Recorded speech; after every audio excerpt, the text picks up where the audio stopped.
되기를 바랍니다.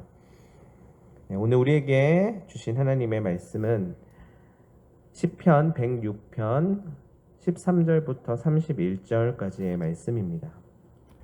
오늘 새벽에 하나님께서 주시는 말씀 함께 나누도록 하겠습니다. 믿음을 지키는 일이라고 하는 말씀의 제목으로 말씀의 은혜를 나누도록 하겠습니다.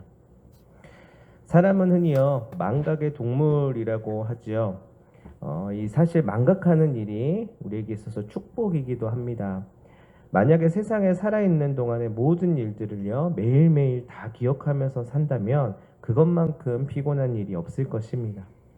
때로는 기억의 저편에 있는 그 무의식 중에 저장해 놓고 있다가 문득 그것이 튀어나오면서 맞다 그랬었지 하는 순간들이 있곤 합니다. 어쨌든 무언가를 잊어버리는 일은요 어쩌면 우리에게 있어서 굉장히 자연스러운 일이고요 꼭 필요한 일이라고 말할 수 있을 것입니다. 그러나 그럼에도 불구하고요 반드시 잊어버리면 안 되는 일들도 있습니다. 예를 들면 나의 정체성에 대한 것, 내가 누구인지에 대한 것, 또한 나와 관련한 주변 사람들에 대한 것, 내게 있어서 중요한 일들이나 항상 기억하고 있어야 하는 것들이 있기 때문이에요. 특히나 우리 신앙인들은요 하나님을 인식할 때 하나님을 인격적으로 만나고 그분과의 관계가 형성되었음을 잊어버리면 안 됩니다. 그냥 교회만 다니고 왔다 갔다 하는 것에서 끝나지 않고 내가 하나님과의 관계 안에 있다는 것을 잊어버리면 안 됩니다. 항상 그 연장선상 안에서 그분과의 동행을 이루어 나가야 하죠. 물론 가끔은요 내일에 열중하거나 생활을 하다 보면은요 우선순위에서 밀려날 때도 있습니다. 네, 충분히 그럴 수 있습니다. 하지만 그렇다고 해서요 하나님과의 관계가 끊어지고 다시 처음부터 시작해야 하는 것은 아니에요. 마치 나랑 아무런 관련이 없는 분인데 필요할 때마다 찾아서 마주하는 그런 관계여서는 안 된다는 것입니다. 항상 동행하며 그 연장선상에 있어야 된다는 것입니다. 우리가 마트에 뭔가를 사러 갈 때요 만나는 점원 있잖아요. 그 점원은요 딱 그때에 필요한 관계로 만나고 또 헤어지는 것이에요. 그리고 우리가 지하철을 탔을 때에 지하철의 옆자리에 앉은 사람도요 가는 동안에 잠깐 만나고 각자 내려야 하는 곳에서 헤어지는 것입니다. 그러나 하나님과의 관계는 그렇지 않다라는 것입니다. 서로 간에 더 알아가고요 깊어져야 하고요 끈끈함이 있어야 합니다. 그리고 무엇보다도 기억해 줘야 합니다. 하나님께서 예전에 이러셨지, 하나님께서 지난번에도 내 삶 속에 이렇게 말씀하셨지 라고 나와 함께하는 그 하나님을 기억해 줘야 되고요 또 알아봐 줘야 합니다. 지금 하나님께서 내게 이런 말씀을 주시는구나. 그리고 믿어줘야 합니다. 하나님께서 내 삶 속에서 이렇게 일하시겠지 라고 믿어줘야 합니다. 뿐만 아니라 사람과 사람과의 관계에서도요 어제와 오늘이 다르고 또 오늘과 내일이 다른 사람들이 있더라고요. 얼마 전까지만 해도 이 정도 관계가 깊어졌다고 생각을 했는데 어느 순간에 보니 남보다도 더 못한 모습을 보이는 경우들도 있습니다. 이렇게 헷갈리고 왠지 쎄한 느낌을 느낀다는 것은 아직 그 사람과 인격적으로 진심 어린 관계 형성이 되지 못했다는 것이에요. 한마디로 말해서 필요에 의해서 맺어진 관계라고 할 수 있습니다. 그러나 진심은 통하게 되어 있잖아요. 언젠가는 그 진심이 얼어붙었던 관계와 마음을 녹여낼 수 있는 것이에요. 그런데 여기에서 포인트는 그 소중함을 깨달았을 때입니다. 오늘 우리가 읽은 본문 말씀은요 이스라엘 백성들이 무언가를 잊어버리고 난 뒤의 모습을 보여주고 있습니다. 한마디로 말해서 그들이 하나님과 그의 은혜를 잃어버리게 되자 일어난 일들이 있었다는 것이에요. 왜 그랬냐면요 그들에게 있어서 원하지 않는 삶의 고난이 다가왔기 때문입니다. 원래 삶에 어려움이 생기고 좀 힘든 일이 생기면 오히려 하나님을 찾고 구해야 하지 않습니까? 그런데 그들은요 왜 하나님의 은혜를 잃어버리게 된 것일까요? 사실 같은 어려움과 고난의 상황이라고 할지라도 그 모든 중심에 누가 있느냐에 따라서 해석이 달라집니다. 나 자신이 그 중심에서 어려움과 고난을 컨트롤하고 제어하면서 그 과정과 결과까지도 판단하고 있다면 당연히 원하지 않는 일들이 펼쳐질 때마다 은혜는커녕 원망과 화를 내고 인생 잘못 살았다라고 후회를 거듭하게 될 것입니다. 그러나 그 중심에 하나님이 있다면 똑같은 어려운 상황 속에서도 감사를 하게 됩니다. 이상하게도 그럼에도 불구하고 은혜들이 있음을 세어보게 됩니다. 그리고 결국에는 이겨내고 극복하고 회복을 경험하게 됩니다. 왜냐하면 하나님을 필요에 의해서 찾는 것이 아니라 항상 마음의 중심에 모시고 있기 때문에 그분이 그 마음을 주시기 때문이에요. 그러니 회복의 은혜가 있는 것입니다. 지금 본문의 이스라엘 백성들은 자신의 상황 속에서 하나님의 자리는 없었습니다. 그저 상황만 놓여 있다 보니 이 상황만 묵상하고 그것만 보여지는 상태에 빠진 것입니다. 그럼 자신들이 할 수 있는 자신만의 극복 방법을 찾게 되어 있는 것이에요. 그게 바로 오늘 본문에서 나오는 금송아지를 만드는 것이었습니다. 하나님의 자리가 없으니 자신들의 하나님을 만들어서라도 그 자리를 대체하는 것입니다. 사실 이전에 홍해를 가르시고 바로의 압제로부터 벗어나게 해준 하나님을 경험하였지만 그것은 과거일 뿐이에요. 필요할 때 그 필요를 채워주셨던 것입니다. 여기에서 문제는 지금 내게 그러한 일들이 계속해서 일어나야 한다는 것입니다. 과거에 그들이 그것을 경험했지만 그것은 이제 지나갔고 지금도 당장 그것을 빨리 일으켜 달라고 재촉하는 것입니다.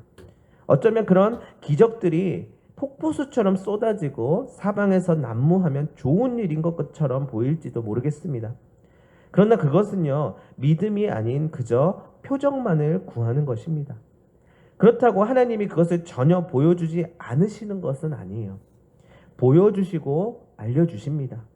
다만 믿음을 요구하시고 그것을 지키는 일을 행해야 한다는 것을 말씀하시는 것입니다. 믿음은 보이지 않는 것을 보는 것입니다. 아직 나타나지 않은 것을 신뢰하는 것입니다. 그리고 그 믿음을 지키는 일은 인내와 오래 참음이 필요합니다. 무엇 때문입니까? 바로 살아계신 하나님의 신실하심과 전능하심, 그리고 결코 나를 버리지 않으신다는 그분의 사랑을 알기 때문입니다. 문제는 그것이 더디고 무응답처럼 보일 때에 그것을 참지 못한다는 것입니다.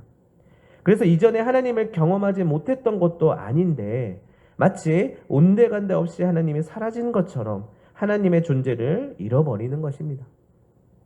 지금 내 상황 속에서는 하나님이든 부처님이든 알라신이든 나를 위해서 나에게 도움이 되는 신만 있으면 돼 라고 하는 그 마음의 중심에 자기 우상이 자리 잡은 것입니다. 그래서 어쩌면 성도분들이 예배당에서 설교를 듣고 나름대로 은혜를 받고 마음에 하나님의 사랑을 느껴도요, 저기 저 문만 지나고 나가면 세상 가운데서 홀라당 잊어버리는 일이 이상한 것이 아닙니다. 어떤 분들은요, 예배당을 나가기도 전에 홀라당 은혜를 날려버리는 분들도 있습니다. 물론 우리 교회에서는 한 번도 그런 경우를 못 봤는데요. 전에 제가 있었던 교회에서 어떤 안수 집사님이 계셨는데 예배 도중에 은혜를 많이 받으시고 눈물도 흘리시고 감사로 잘 맞춰놓고 나가면서 좀 빨리 좀 나가요. 거기서 막아서고 뭐 하는 거예요. 이러다 엘리베이터 놓치겠네. 라면서 화를 내시는 분이 있었습니다. 그 순간 받은 은혜를 그 상황 속에서 확 잊어버린 것이에요. 이스라엘 백성들은요, 한번 상상해 보세요. 그들이 경험하였다는 것이에요. 바다가 갈라졌습니다. 여러분, 바다가 갈라지는 것이 그냥 일상적인 일이 아니잖아요. 어마어마한 기적을 그들이 경험하였던 것이에요. 풍랑이 일어나고 파도가 일렁이는 그 사이로 지나갔을 것을 한번 생각해 보세요. 어마어마한 일이 아닌가요? 그런데요, 그것을 경험한 자들임에도 불구하고 현재 자신들의 문제와 상황 앞에서 그 일들을 새까맣게 잊어버린 것입니다. 세상에 죽다 살아났는데도 그것을 잊어버리는 것이에요. 그 정도면 건망증이 엄청나게 심한 건 아닌가요? 아니요, 그들은 진짜로 잊어버린 것이 아니라 그 과정 속에서 일하시는 하나님을 제대로 인격적으로 만나고 알고 관계하고 깊어지며 동행하는 걸음을 걸어가지 못한 것입니다. 한마디로 말해 믿음을 지켜내지 못한 것이에요. 21절을 보았습니다. 21절에서 이렇게 이야기합니다. 애굽에서 큰 일을 행하신 그의 구원자 하나님을 그들이 잊었나니. 그저 현상적으로만 감사의 일을 받고 넘어가 버렸을 가능성이 큽니다. 그러니 지금 자신에게 처한 상황 속에서 신뢰하며 하나님을 기다리고 소망하지 못한 것입니다. 이 일이 해결되기만을 바라보고 있고 살아계신 하나님과의 인격적인 만남은 없는 것입니다. 하나님 아버지의 사랑과 그 사랑의 소중함을 진정 깨닫지 못한 것입니다. 그리고 그 안에 욕심이 그 눈을 가리워 버렸다고 말하고 있습니다. 우리 함께 읽었던 14절 있는데요. 14절을 같이 한번 읽어보겠습니다. 광야에서 욕심을 크게 내며 사막에서 하나님을 시험하였도다. 자, 하나님을 경험하는데 그 마음 안에 뭐가 생겼다고 말을 하냐면요, 욕심이 생겼다고 이야기하고 있어요. 그래서 그 광야에서 하나님을 시험하였던 것이에요. 자기 우상이 하나님의 그 존재를 가려버린 것이에요. 지난번에도 홍해를 가르셨던 것처럼 이번에도 좀 뭐라도 좀 해보십시오. 고기도 좀 주세요. 그들이 원한 게 뭐였냐면 고기였어요. 애굽에 있을 때도 이러지는 않았거든요. 이러지 않은 게 아니라 그들은 엄청나게 고생하며 히브리 노예로 살았잖아요. 근데 과거를 왜곡하는 것이에요. 이전에도 이렇지는 않았습니다. 이렇게 밑바닥을 치지는 않았거든요. 라고 하면서 욕심을 냅니다. 그리고 하나님을 시험합니다. 이게 그들이 하나님을 생각하는 수준이었어요. 내 하나님은 고기를 주셔야 되는 분인데 기껏 살려줬더니 고기 안 준다고 불평불만을 하고 화를 내고 재촉을 하는 것입니다. 그래서 어떻게 하셨냐면요, 15절 말씀을 같이 한번 읽어보겠습니다. 그러므로 여호와께서는 그들이 요구한 것을 그들에게 주셨을지라도 그들의 영혼은 쇠약하게 하셨도다. 아멘. 하나님은요 그래도 들어주셨습니다. 요구하는 것을요 주셨어요. 고기를 주셨다는 것이에요. 그런데 그들의 영혼이 쇠약해질 수 있다는 것입니다. 고기를 주셔서 요구하는 것을 받았는데요, 마음은 계속 말라가고 있는 것이에요. 점점 말라가는 거예요. 왜냐고요? 그들의 마음의 중심에 하나님이 여전히 없기 때문입니다. 생명을 공급받고 힘을 얻고 살아낼 의미를 찾아야 하는데 나의 요구사항만 이루어지기를 바라고 있었으니 정작 그것을 받긴 받아도 힘이 없는 것이에요. 우리도 마찬가지죠. 돈은 좀 벌었습니다. 사업이 좀 성공했습니다. 좋은 배우자를 만났어요. 여건이 좀 풀렸어요. 그런데 그 영혼은 쇠약해질 수 있다는 것이에요. 왜요? 나의 필요가 채워진다고 해서 나의 영혼이 살아나는 게 아니기 때문입니다. 더 중요한 것이 있어요. 그것은 바로 하나님을 내 안에 모시고 그분과 깊은 관계 속에서 영혼의 양식을 먹고 마시며 강건해지는 것입니다. 여러분, 오늘 우리의 모습을 돌아봅니다. 우리는 모두 하나님의 긍휼하심으로 인하여 그분의 은혜 가운데 들어왔습니다. 그분께서 잘해 주실 것입니다. 책임지시고 반드시 이끌어 주실 것입니다. 그러나 그분과의 신뢰의 관계가 더욱 돈독해지고 깊어져야 합니다. 그것은 믿음이 있어야 해요. 어떠한 상황 속에서도 내 주님은 이런 분이시니까, 신실하신 분이시니까 끝까지 믿어보겠어 고백할 수 있어야 합니다.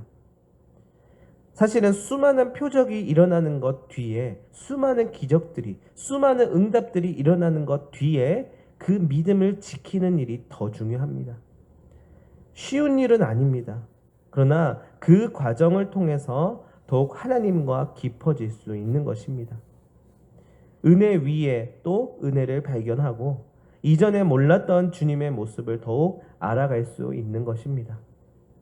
필요할 때 주님을 찾았다가 어느 순간에 주님을 모르는 척하고 또 그러다가 또 급해지면 옛날에 이렇게 하셨잖아요 라고 하면서 또 하나님을 찾게 되는 우리의 연약함이 있습니다. 그때마다 하나님은 주신다는 것이에요. 응답해 주신다는 것이에요. 자, 그리고 나서 또 똑같아지면 아무 소용이 없습니다. 믿음을 지키는 일, 하나님을 더욱더 알아가고 하나님과 깊어지며 나와 동행하시는 그 하나님이 비록 지금 조금 더디고 무응답처럼 보이는 상황이 있을지라도 그 상황이 나의 모습을 흔들어 놓고 나를 유혹하여도 나의 하나님은 신실하시고 나를 사랑하시며 여전히 함께하고 계신다는 것을 믿음을 통하여서 하나님과 더욱더 돈독해지고 또한 하나님께서 이루실 일들을 더욱더 경험할 수 있게 되는 것입니다. 여러분, 이를 위하여서는요, 말씀이 반드시 필요합니다. 오늘 여러분들에게 하나님이 마음 가운데 자리 잡도록 하기 위해서는 그분의 말씀이 들어가야 합니다.